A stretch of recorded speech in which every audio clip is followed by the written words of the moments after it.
So anyway, I am also not somebody who typically stands behind a podium when I talk. But I'm going to.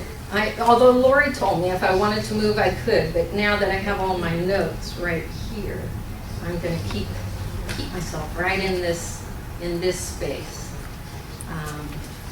My name is Cheryl Austin. I am one of the practitioners, one of the 7 practitioners at this center. And we are your praying force. We support this community through prayer, through love, through music, through meditation, through speaking. Humor. Oh, yeah, humor. I knew it would come to me. Oh, and then you get up here on a Sunday morning and Reverend Lane said, Cheryl, would you like to choose your own topic or do you want the topic of the week? I said, just, give me the topic. Lay it on me. Okay, it's heartache. Okay, that's always a fun topic to do. But we'll get there. We'll get there. Last week, if you were here or if you watched it on YouTube, you know that Reverend Lane talked to us about faith. She talked to us about the need to cultivate faith, to grow our faith, so that we can stand in confidence, knowing that it truly is the divine presence within each and every one of us.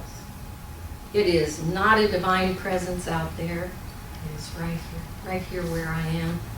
But it is also a divine presence out there. It is right there where each of you are. And so, therefore, today, as I said in the opening prayer with our team, we are sitting and standing on sacred ground. Why? Because you're here. You're here, sitting and standing. That's what makes it sacred. And so today I want to talk a little bit about the next step in faith, which is holding on to our faith in all circumstances, including the circumstance of heartache. And so I ask you, what is heartache? And the sad and unfortunate truth is, each and every one of us knows what heartache is. Right? We've all been there. We've all had that. We know that heartache comes in degrees. Sometimes it's a small heartache, but it's a heartache nonetheless. Sometimes it's tremendously powerful and overwhelming heartache. But no matter what it is, it feels like it starts right here, right? It hits us and it raises and our emotions take over. And it is deep. Even when it's small heartache, it's deep. Because it's our heart. Wikipedia describes heartache as a metaphor for the intense, emotional, and sometimes physical stress or pain one feels at experiencing great and deep longing. So I sat with this definition for a moment, and I thought, longing, is that really a description of heartache? And then I thought, yeah, it really is. Because it is that deep and profound longing to go back to what was, to go back to how things were before the heartache. If only my loved one hadn't left me, right? I just want to go back there. I want to go back there and feel that love again. If only the company I worked for hadn't let me go. I know I could do better. I know. I just want to go back there. That's the longing we feel with heartache. And heartache redefines us. It sends us spiraling into 1,000 what-ifs with a great and deep longing to just go back to how it was. Just like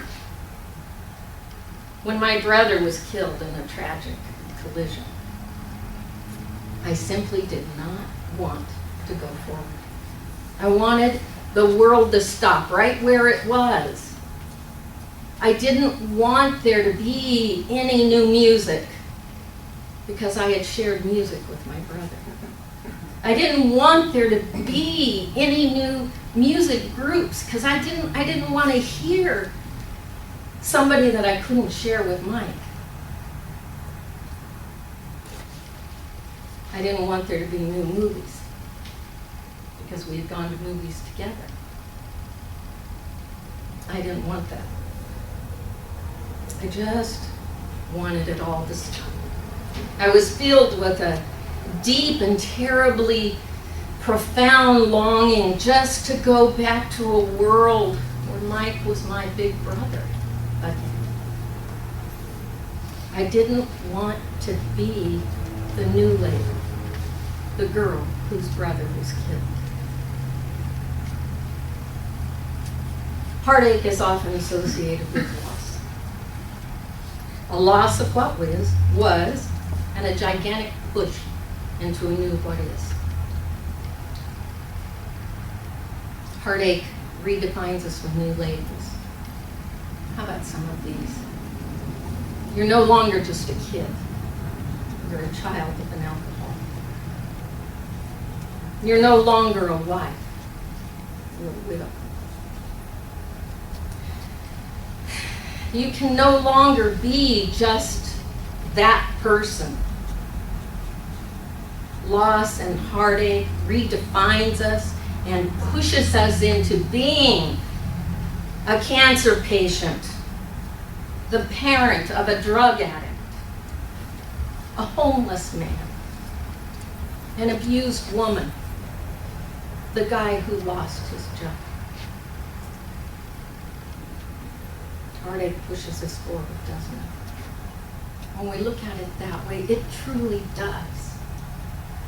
Because no matter what, we never can go back.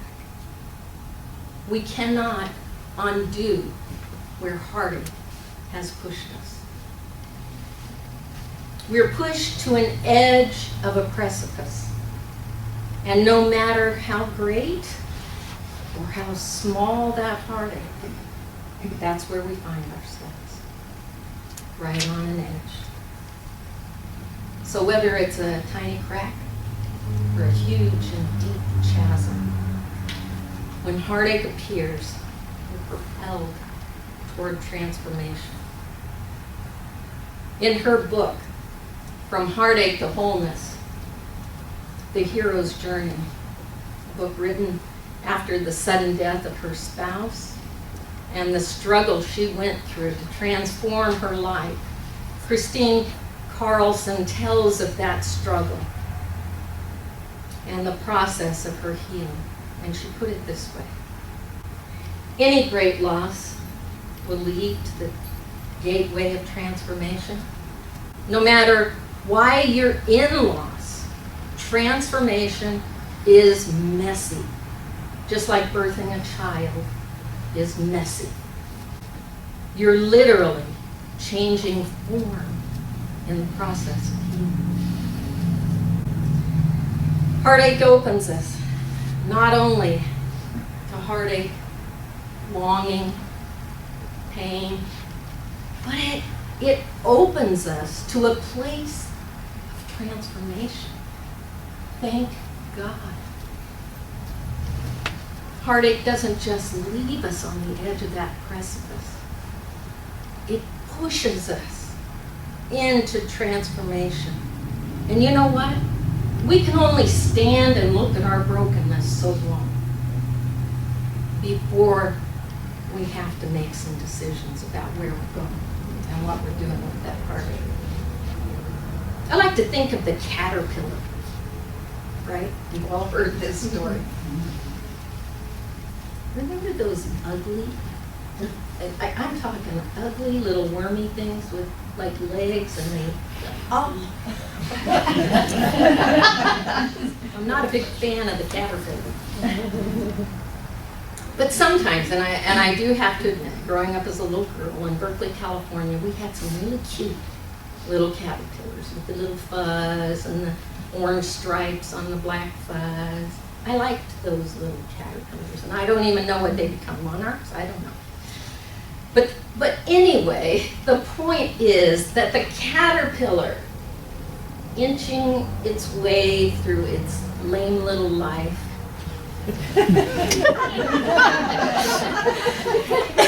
somehow starts to feel this intense pressure within, right? And despite itself, it feels a need to inch up onto that branch or onto that leaf. And it begins to wrap itself in a tight cocoon. But this is what heartache does to us for a time. We become smaller. We've all been there. We all know this. We become small. And we let this single thing overwhelmingly define us as we inch along through the rest of our life with this thing. In his phenomenal book on death and dying, and thank you, Susan Clark, for introducing me to this book years ago, entitled How Then Shall We Live? Wayne Muller puts it this way. Occasionally, when we feel ourselves trapped in a single facet of life, we feel smothered by the smallness of who we have become. Walk on the earth compressed by a certain narrowness of life. We metaphorically and sometimes almost literally wrap ourselves in that cocoon. But then I ask you, what takes place within that cocoon? Transformation, right?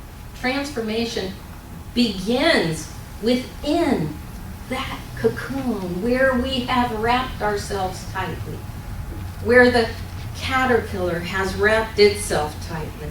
And this is where the messiness that Carlson talks about takes place. This transformation that starts. But what happens is we truly are experiencing a spiritual evolution. In We Can Talk to God, Holmes talks about the spiritual evolution taking place within each one of us. The divine spirit has evolved a living soul, not a cocooned soul, a living soul, an emanation of itself. And it's only through experience that living soul can come full-orbed into conscious unity with the divine mind. It is as we experience life, isn't it? As we consciously awaken to our spiritual magnificence and the truth of our being with the one divine mind. Makes us evolve. We evolve. We become more than we have ever been before. It opens us. Evolution opens us, pushes us, and grows us. That's what the divine mind wants. That's what we are here to do, to grow. We begin to transform our lives because we know we truly are in that conscious unity. And in that conscious unity, we know that all things are possible. Where before we thought, I cannot go on. All things are possible. All things.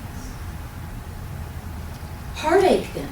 Heartache, if you think about it, really is simply an impetus pushing us into transformation.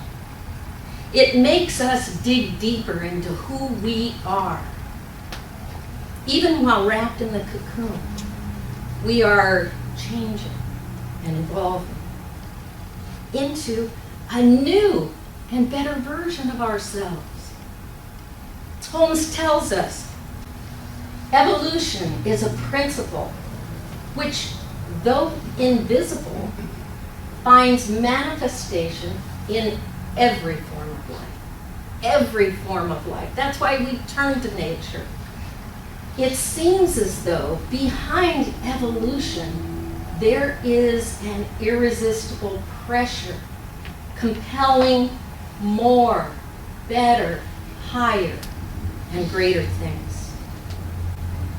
Heartache simply provides an avenue for transformation, for spiritual evolution. And from being broken in ways we never even wanted to be, to places we had no desire to see ourselves, we have to suddenly evolve and become something more than we ever were.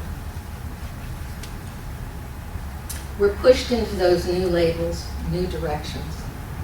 And when we allow ourselves to go through the process, like that caterpillar, we emerge as far more than we ever could have been without that change, without that evolution, without that process brought on by heartache. Based on her own experience, Christine Carlson promises us this: you are going to grow and evolve in ways that will change the way you show up in the world. You are going to blossom in ways that will show you who you are. For those of us who have been there, and we've all been there, we know this to be true, right? We have to become more. We have to show up in the world differently, because we can't keep showing up as we were. That option is gone. While we're wrapped in that cocoon of smallness of ourselves, that protection, we must remember who we are and consciously allow ourselves to become more. We talked about choice. The song talked about choice. We have to consciously choose to allow ourselves to evolve, to transform. In How to Change Your Life, Ernest Holmes says this: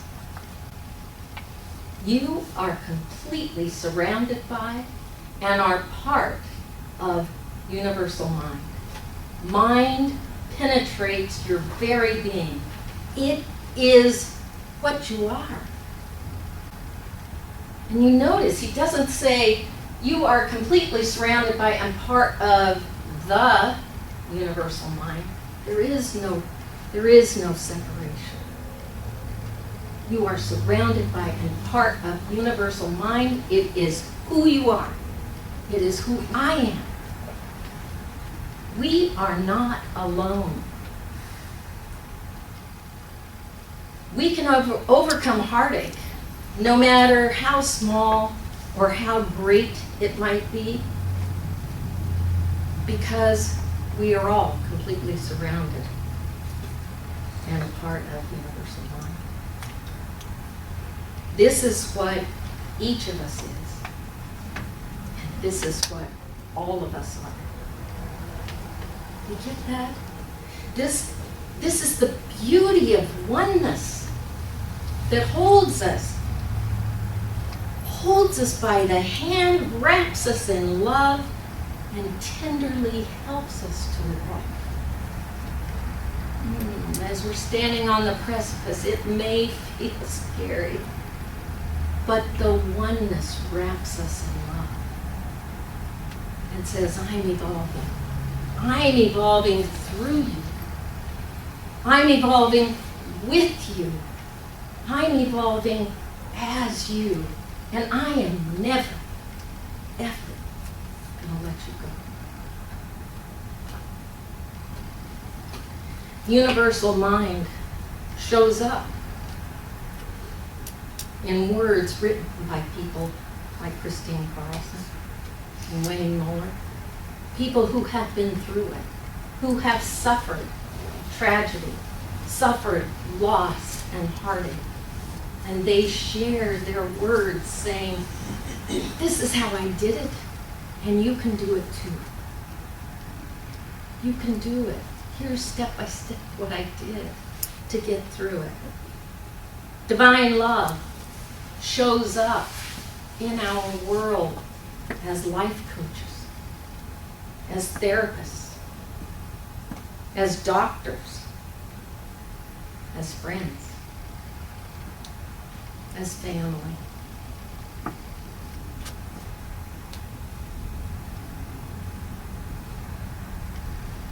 Divine love shows up as support groups.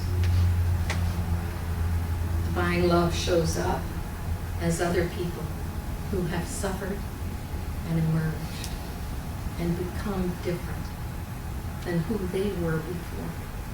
And now it is their gift to help and to be there for us when we're in heartache, when we need that support, that help. Divine Spirit shows up as ministers and practitioners, all spiritual coaches who will stand with you in the truth of your being as universal mind until you are able to fully grasp that and stand on your own strength. That's what the divine does for us. There's all kinds of love and support when we allow ourselves to be transformed, when we open to it. Holmes goes on to say, remember, everything is spirit, an expression of the infinite God consciousness. There is nothing in the universe, get that, nothing in the entire universe that can hinder your upward climb, your increased awareness of oneness with God, unless you decide to stop climbing. Please don't stop climbing.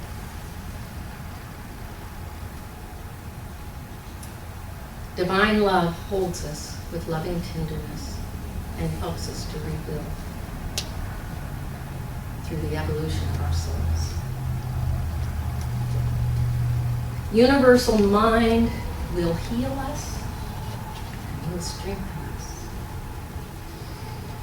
The Japanese have an ancient art form. While it has a number of different names, the one I like is kintsugi. Kin meaning gold, and sugi literally translated as joy. It's the sacred art of scars. Rather than discard a valued vessel, they take that vessel and through tedious layers, they line the pieces with lacquer mixed with gold dust. I love that. And sometimes it is a truly painstaking process. Sometimes pieces have been shattered or they're missing.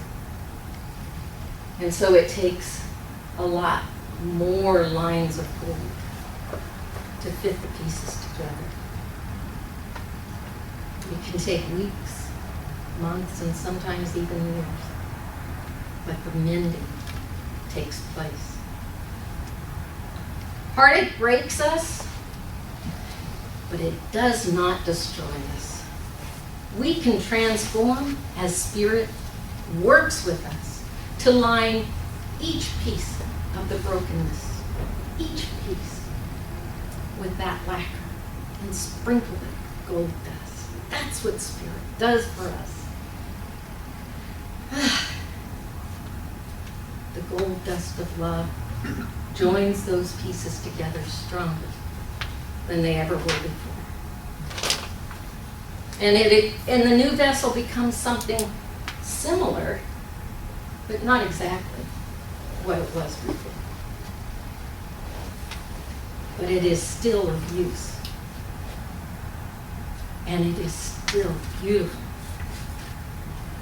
So, though we have suffered heartache in our lives, we bear scars of gold. We again stand strong. We have a new perspective of life, a different perspective. We have more to give to the world. And we will continue to grow in ways previously we could not have even imagined. So this morning, when you look at where has heartache broken me? Where has it pushed me to the edge of that precipice and forced me to transform, forced me to evolve? Look at your scars of gold. Focus on those. You are not who you were before. And it's okay. Because you're showing up differently in the world now. You're showing up stronger and with new and more beautiful scars of gold. So when again our hearts are broken in this lifetime, as they most assuredly will be, hopefully by only small things. But when we do, may we embrace the opportunity and allow that heartbreak to transform us, to evolve us. May we, with the wisdom and guidance of Spirit, pick up the pieces and allow ourselves to evolve into someone we never knew we could become. And may we always cherish our divine and sacred scars.